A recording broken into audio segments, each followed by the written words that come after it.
بسم اللہ الرحمن الرحیم صلی اللہ تعالی علی خیر خلقہ محمد وآلہ واصحابہ وبارک وسلم تسلیما کثیرا کثیرا۔ معزز ناظرین و سامعین، السلام علیکم ورحمۃ اللہ تعالی وبرکاتہ۔ ہمارے اور آپ کے آقا صلی اللہ علیہ وسلم سے حضرت سیدنا سلمان فارسی رضی اللہ تعالی عنہ روایت فرماتے ہیں کہ روزہ افطار کرانے کا ثواب کیا ہے۔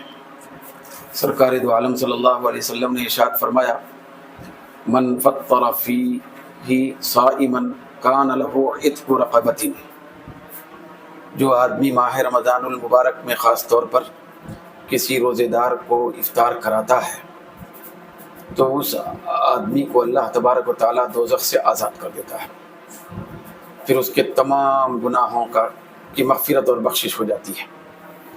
صحابہ میں سے کسی نے عرض کیا، یا رسول اللہ،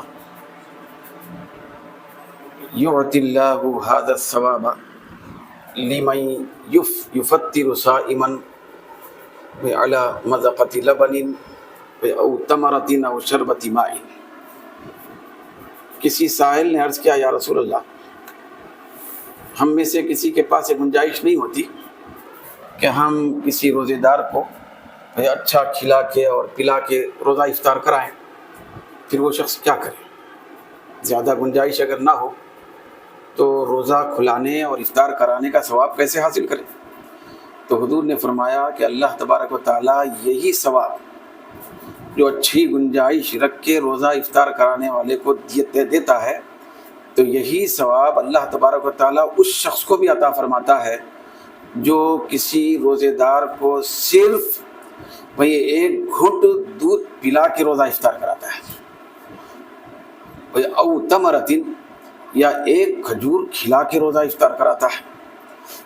اچھا، کسی کے پاس اگر یہ بھی گنجائش نہ کہ وہ ایک گھٹ دودھ پلا سکے کسی کو، یا ایک کھجور کے ذریعے سے روزہ افطار کرا سکے، تو حضور نے ایسی صورت میں بھی ہم کو خوشخبری سنائی کہ او شربت ماء، کم سے کم ایک گھٹ پانی پلا کر روزہ افطار کرائے۔ تو ایک گھٹ پانی پلا کر روزہ افطار کرانے والے کو بھی وہی ثواب دیا جاتا ہے جو اچھا کھلا اور پلا کر روزہ افطار کراتا ہے۔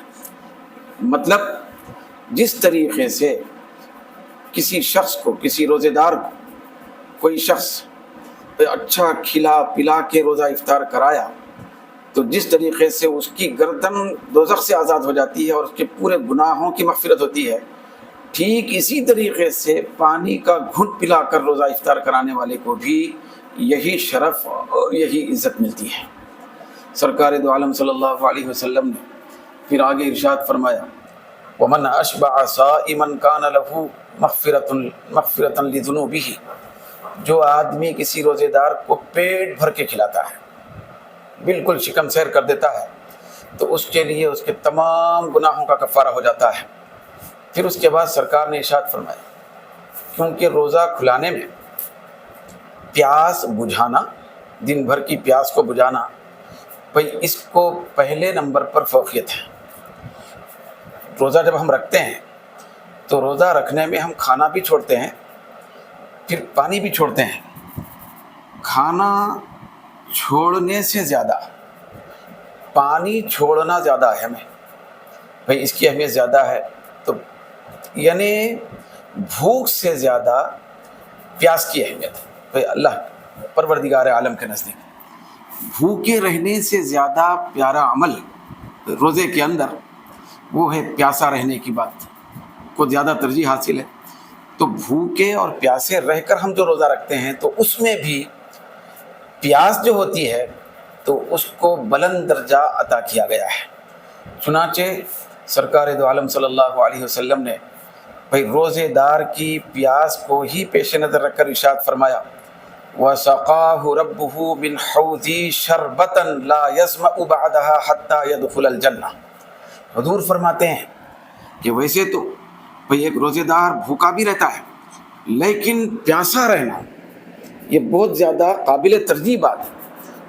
تو کسی آدمی کو کھانا کھلانا، روزے دار کو کھانا کھلانا، تو تو یہ کھانا کھلانے سے زیادہ اور ترجیح والی بات پانی پلانا ہے، دودھ پلانا ہے، شربت پلانا ہے، پینے کی چیز اس کی خدمت میں پیش کرنا ہے۔ تو اس کا نتیجہ کیا ہوگا؟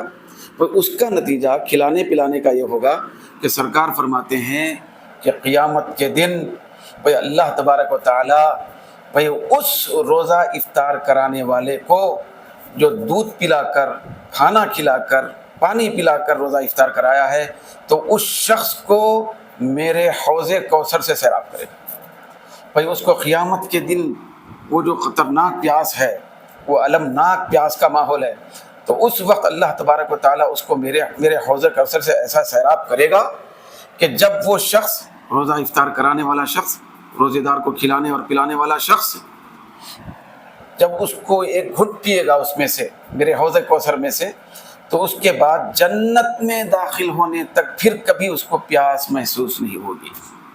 تو اس طرح کھلا کے اور بطور خاص پلا کے پھر روزہ افطار کرنے کی فضیلت یہ ہے کہ روزہ اس طرح افطار کرانے والے کو قیامت کے دن پیاس کے عالم میں حوض کوثر سے سیراب کیا جائے گا۔ پروردگار عالم ہم سب کو جہاں روزہ افطار کرنے کی توفیق عطا فرمائے، وہیں پر لوگوں کو روزہ افطار کرانے کی بھی توفیق عطا فرمائے۔ وما علینا الا البلاغ۔